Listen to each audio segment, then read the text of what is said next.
Hi, my name is Blanche, and welcome back to my studio. Sorry for the delay from my previous video. My home and my workspace have changed. However, I'm finally settled back in. This footage is from my old studio, but look forward to my new setup in the next one.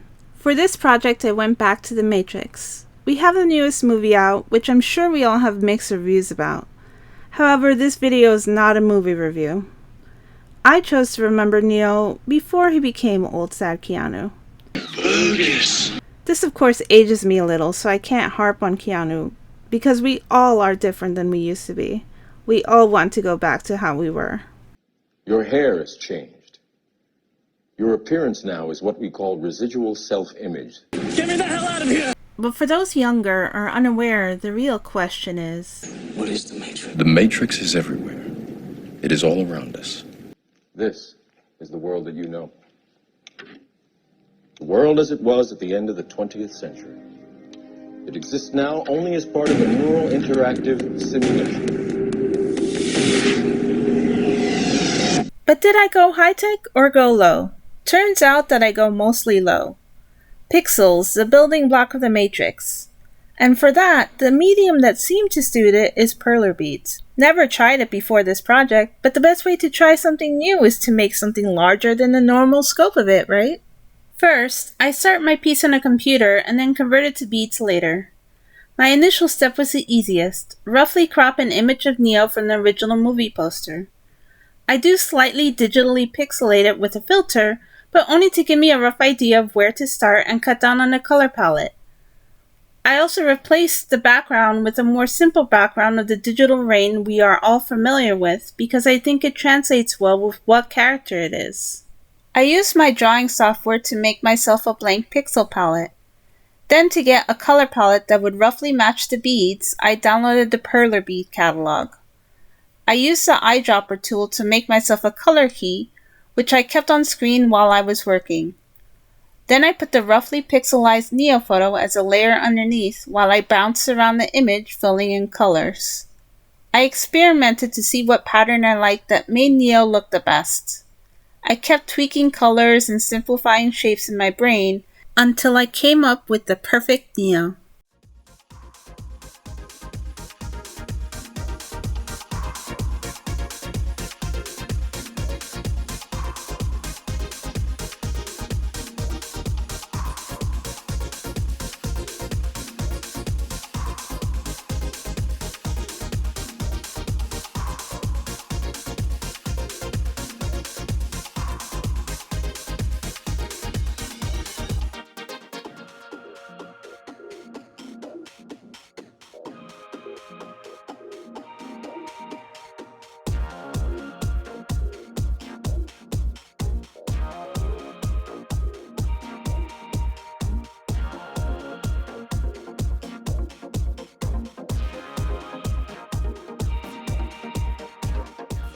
Then I worked on the background last because I wanted to make sure that he was the focal point.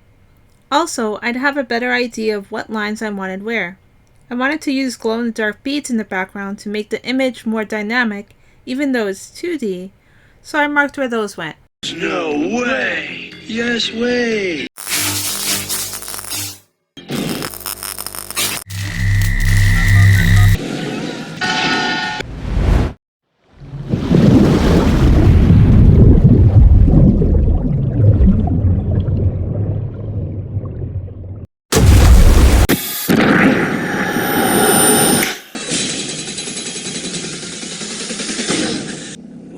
Then it was time for the plastic. I used a lot of beads in this project, but I also ended up with a lot of spare beads because they come in packs of 1,000. I used some colors more than others, but I wanted to make sure I had the whole palette to choose from. This was a huge project, so I got not one, but 2 of their largest pegboards and interlocked them together.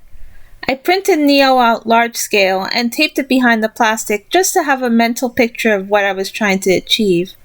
But as my actual visual reference, I had my digital Neo portrait up on my laptop screen the whole time, so I could see the colors more accurately. Then it was time to start meticulously picking each bead up and count spaces and place them on the board. I had the beads on a silicone mat to try to keep them from rolling away. But please know that they are ridiculously lightweight where you could sneeze them off the table. They love to shift, and if you pinch them wrong, expect them to fly across the room. I expect to find beads in my apartment till the end of time.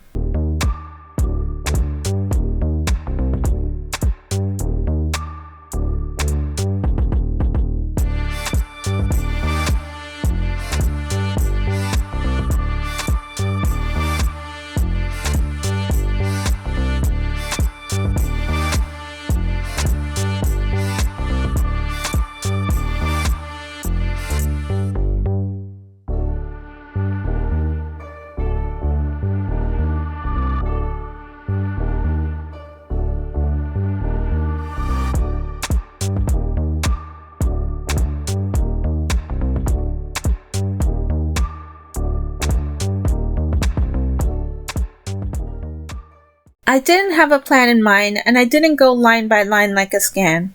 I just moved around the canvas like I would if I were painting and fleshed out shapes. There was no guarantee that my eyedropper colors from the catalog were a perfect match to real life, so it was a lot of deciding which bead matched the closest and then trying to keep that consistent.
Then I finally had the loose beads arranged on the board. But don't tap it or even touch it if it's not ironed, because these beads will stick to the driest of hands for no good reason.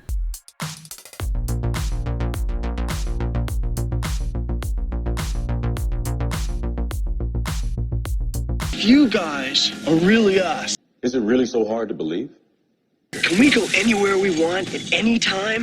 The Matrix is a computer-generated dream world, built to keep us under control in order to change a human being into this.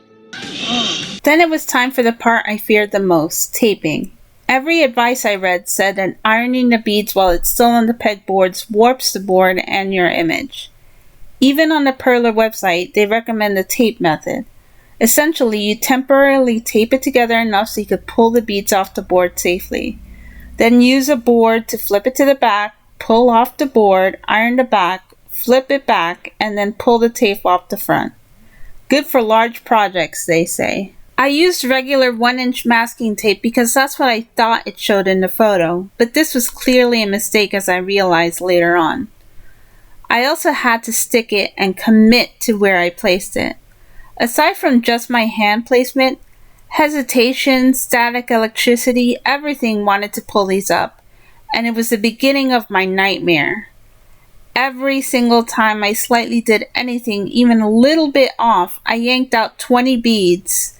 And being that I didn't have an exact idea of where each of these went, as a lot of it was by vibes, and half of the image is hidden, it was absolute torture to put them back where I found them. I used an X-Acto to try to do surgery instead of pulling on the tape more, but even that wasn't the best thing to do.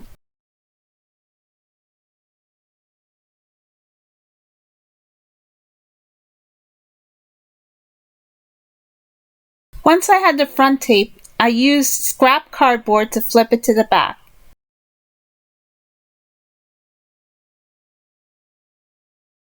Then I tried to follow the ironing directions exactly. I repeat, I was doing exactly what it said to do. I didn't do it my own way, even though it was suspicious because I didn't want to destroy the beads.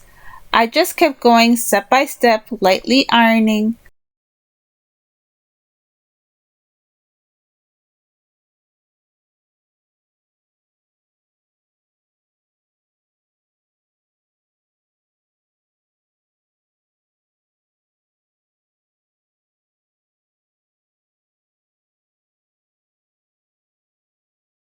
Then I took it off the pegboard, flipped it back to the front, and started pulling off the tape.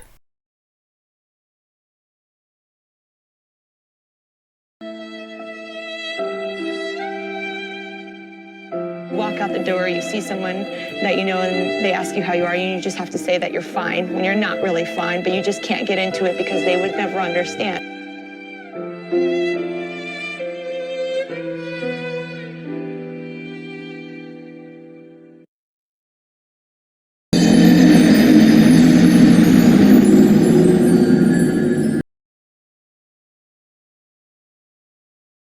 So I had to rebuild it again, guys, from scratch, bead by bead. There most definitely had to have been variations from the first one, because it was almost impossible to figure it out from the twisted mass of broken beads that the first one became. This time, though, I used wide painter's tape, which I was tempted to use the first time so that it stuck enough, but not too much. It was all going fine, and then...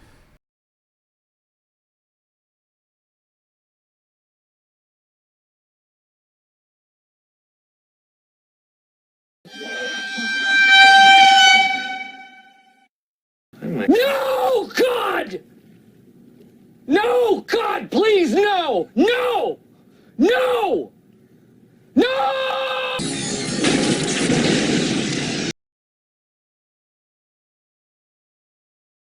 You seem particularly triggered right now. Can you tell me what happened? I built it a third time. I truly didn't want to, but I was in too deep to let it go. I'm skipping to where I already taped the third one and flipped it over. And for sure, I ironed it. I ironed it for a long time. I ironed it as hot as I could go. If you look close, there's an iron indent where I did it too much in one spot. But I didn't care. I wasn't doing it again. I might never touch a bead again. How dare they say 10 to 20 seconds per side? I must have ironed this sheet of beads for at least 2 hours, and I still kept finding sections that weren't fusing yet. What sadistic freak gives this to their children? I digress. In the end, I had a fully fused Perler Neo portrait. But then my too much gene kicked in. To be fair, I wanted to display this, but also protect it, because even fused, you could karate chop this in half. Plus, I had incorporated glow-in-the-dark beads, and just using regular light wasn't enough. I wanted to use UV light, but I needed a lot of it. I'm not yet skilled at electronics, so I devised a plan. I used a shadow box and a black light bar that I bought off Amazon that fit in the box. I had to do some disassembly to make everything fit while still being hidden. The frame was just a little bigger on the side, so I was able to letterbox it and glue the lights in there. They also look better glowing off to the side rather than behind it because of the holes. I glued some foil to amplify the light in the box since it was a little weak. Then I used black PVA glue to glue it in place. I thumbtacked the picture so I wouldn't damage it too much with glue. I powered the lights with USB battery packs that I temporarily attached to the sides until I arranged the wires better. Just please don't look at my electrical tape wire management. I'm better than this, I swear.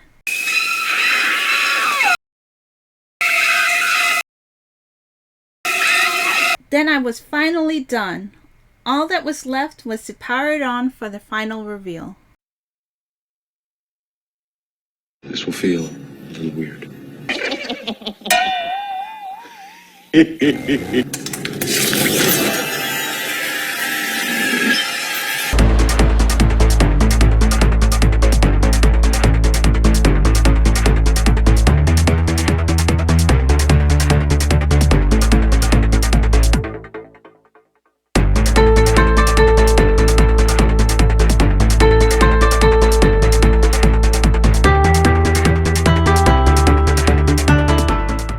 That is the end of my Perler Bead nightmare. I'm finally free of the Matrix. All jokes aside though, I'm actually proud of how my digital Neo and Perler Neo came out. My frame could use an upgrade one day when I get a chance, but at least I could live in the solace that in the meantime, Neo will stay in one piece. Let me know your thoughts in the comments. Subscribe, like the video, and look forward to next time when I make a video in my new studio. I plan on doing a lot and I'm pushing myself to make more content quicker and more often, but with the same blood, sweat, and tears as I want to provide. Well, less blood and tears as this project. Thank you. Stay creative. This is your last chance.